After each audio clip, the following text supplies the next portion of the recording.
इनमें भी नहीं है। ये तो केवल गुरु ही दे सकता है।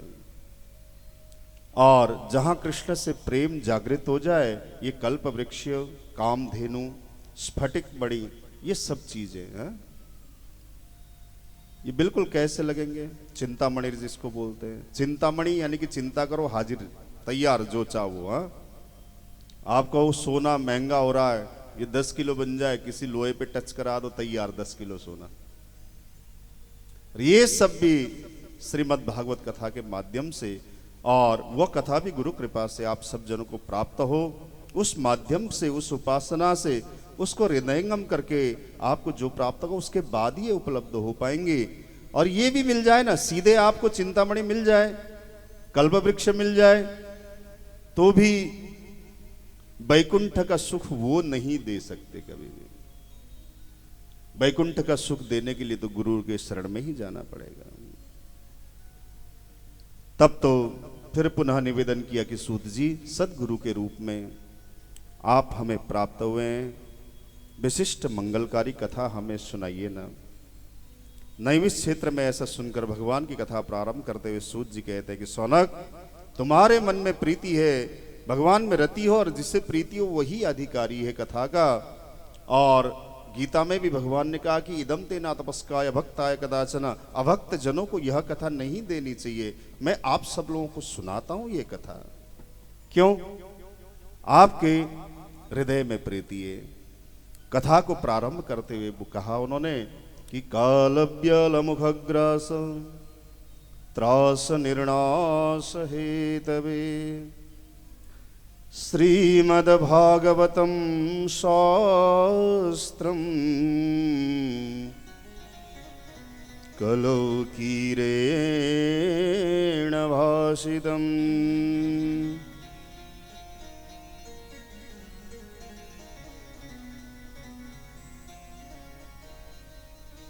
तो काल रूपी सर्प से ग्रसित है सारा समाज। है कहा, काल रूपी सर्प से ग्रसित नहीं होना चाहते हो, बचना चाहते हो, तो शुकाचार्य के द्वारा कथित इस भागवत का आश्रय लो। अब यहां पर दो तरह के दुख के बारे में भी बताया गया है, एक जन्म का दुख, एक मरने का दुख। हाँ, जन्म का दुख हम भूल गए, मरने का दुख कैसा है अब जो मरा है उसे ही तो पता होगा, हम तो मरे नहीं। अब जो मरा हुआ है वो बताने का भी आया नहीं कि हाँ जी ऐसा ऐसा दुख होता है, तो कैसे मालूम चले इसमें। कहा, इन दोनों दुखों से छूट जाओगे शौनक आदि।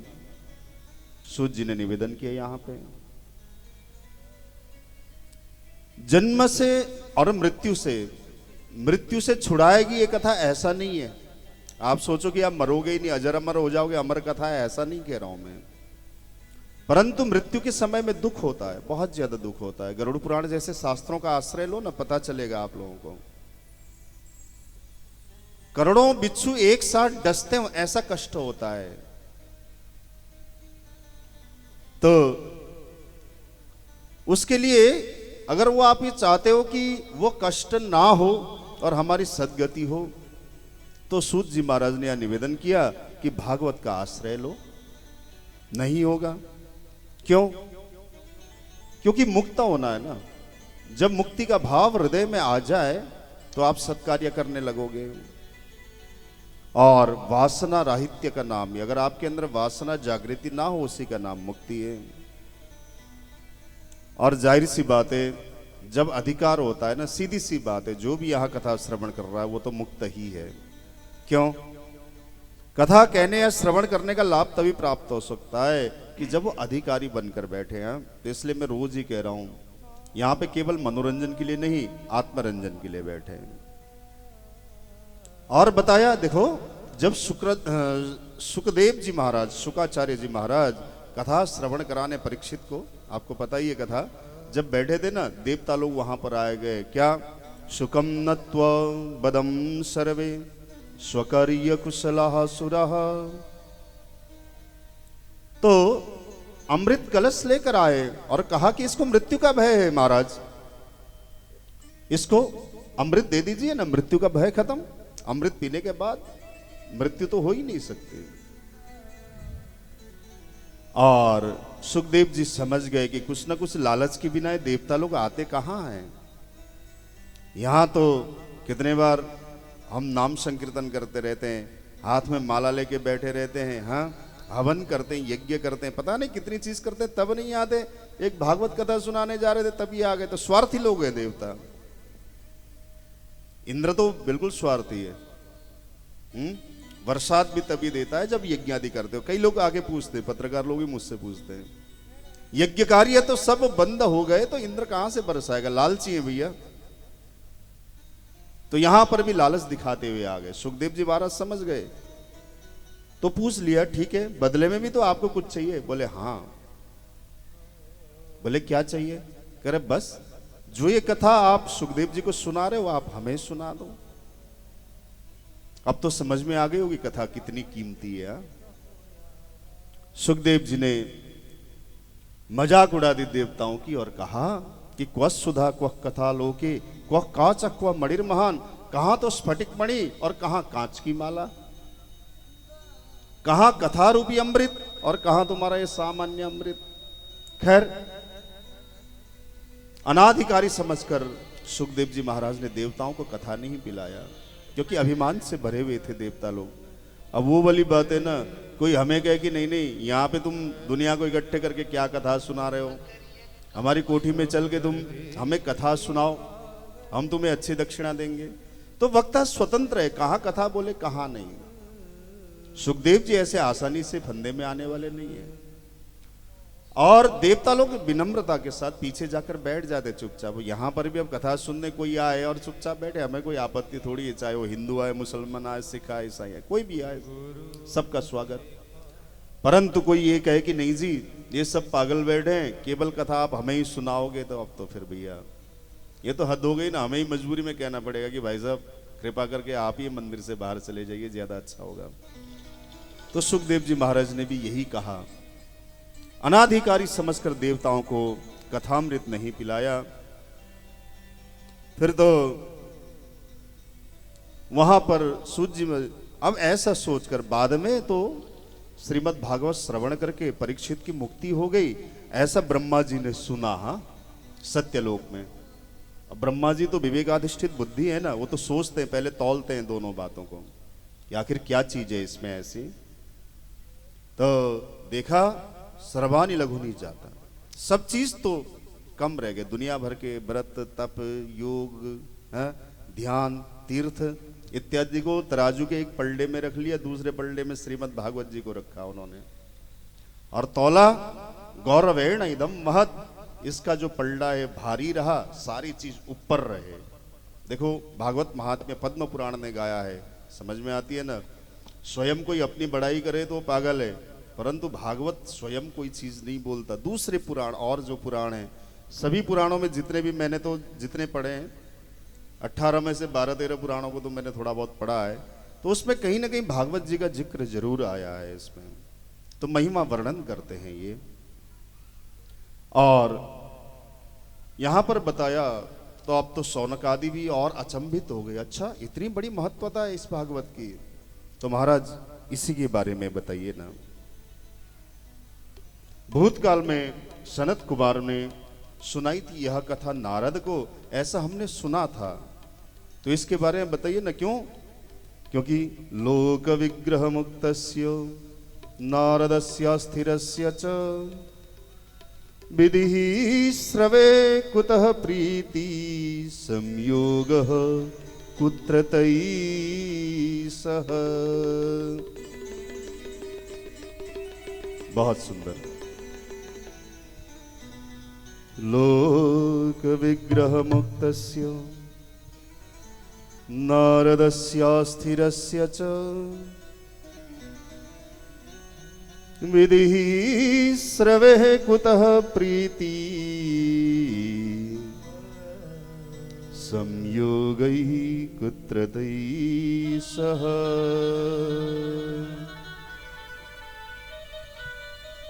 लोक विग्रह मुक्त है नारद जी। और हम तो सोचते हैं कि नारद जी को तो ऐसा श्राप लगा हुआ था कि 2 घड़ी से ज्यादा कहीं ठहर ही नहीं सकते हैं। और यहां पर पूरे 7 दिन रहकर इन्होंने कथा श्रवण किया, बड़ा आश्चर्य की बात है। देखो, भागवत कथा श्रवण के लिए तो बैठना पड़ेगा 7 दिन तक। नारद जी को तो श्राप लगा हुआ है, दक्ष का श्राप है, आप सब जानते हो।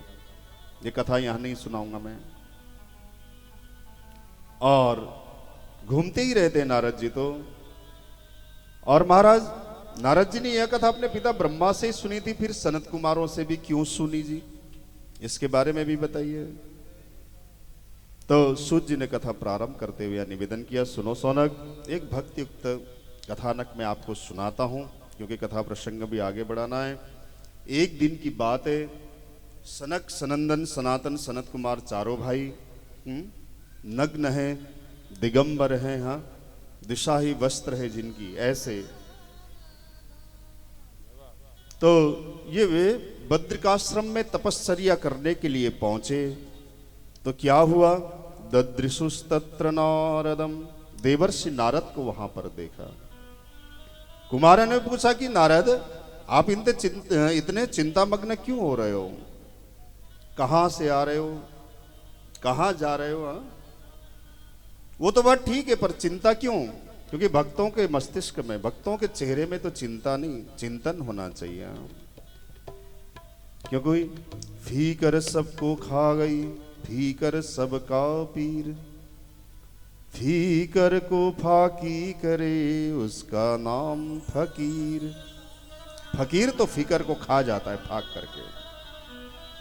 तब नारद जी ने बताया, सुनो भाइयों, बात कुछ ऐसी है, अहम तो पृथिवीं यातो ज्ञात्वा सर्वोत्तमामिति, नापश्य कस्यचित् शान्तिः मनः संतोषकारकम्।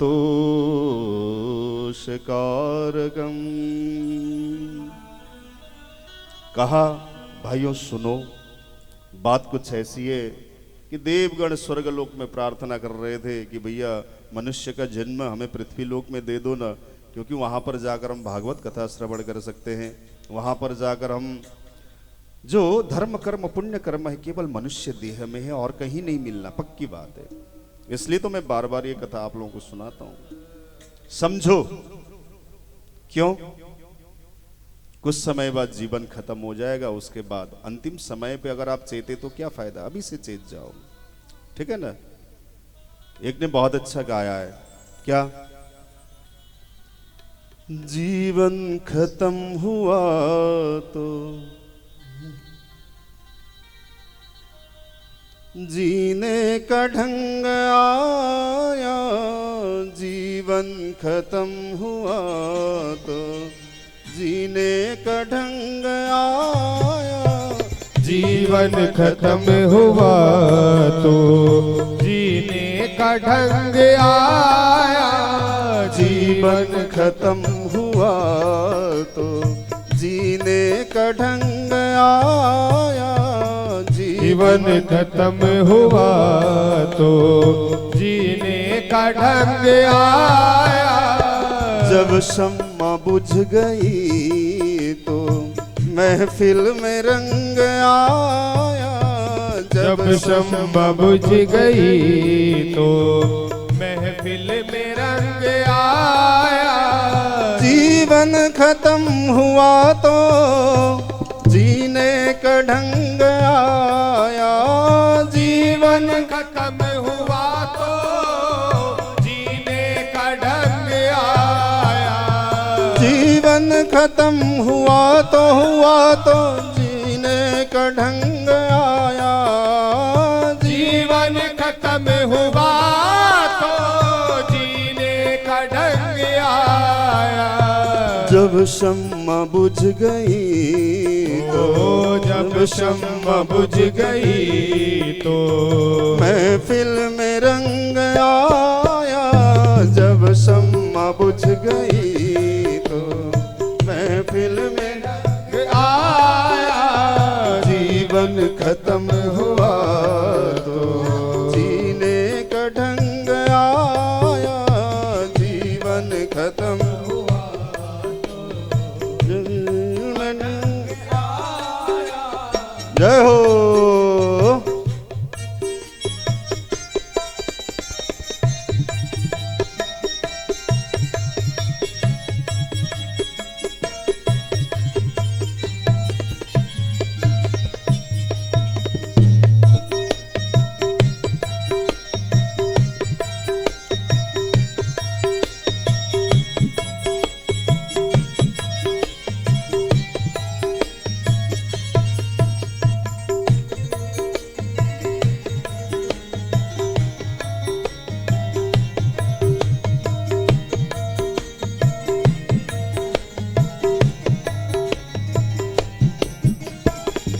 हकीकत क्या है?